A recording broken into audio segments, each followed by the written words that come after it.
Oke, Mas Adi, kita bergeser yuk Mas sedikit ke nama-nama yang kemudian tadi sudah ramai ya dibicarakan di istana begitu. Kalau kita melihat, kalau memang nanti jadi Pak Jamari Caniago ini ditunjuk sebagai Menko Polhukam, apakah penunjukan tokoh militer seperti Jamari Caniago ini bisa mempengaruhi arah kebijakan Polhukam dan kebebasan sipil di era pemerintahan saat ini, Mas?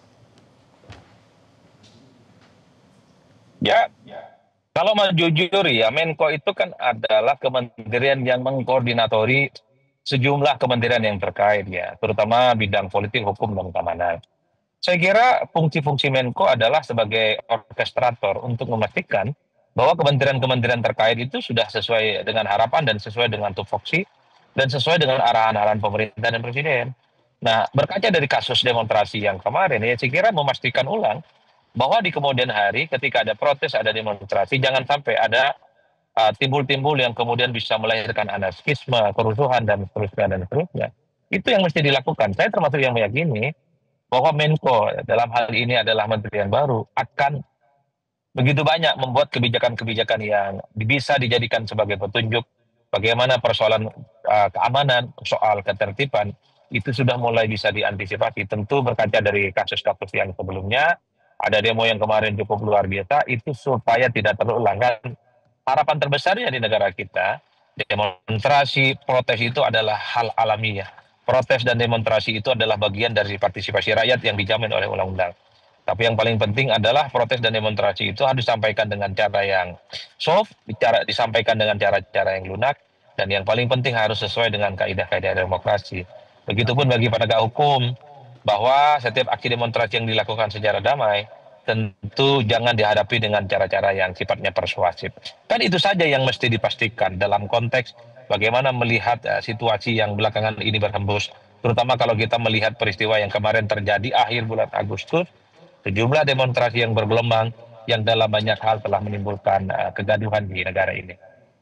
Oke, Mas Adi, jika memang Pak Jamari Caniago ini benar-benar dilantik menjadi Menko Polhukam di siang hari ini, bagaimana menurut Anda pengaruhnya terhadap penguatan kepemimpinan militer di kabinet? Apakah ini menandakan penambahan dominasi TNI dalam urusan politik dan keamanan, Mas?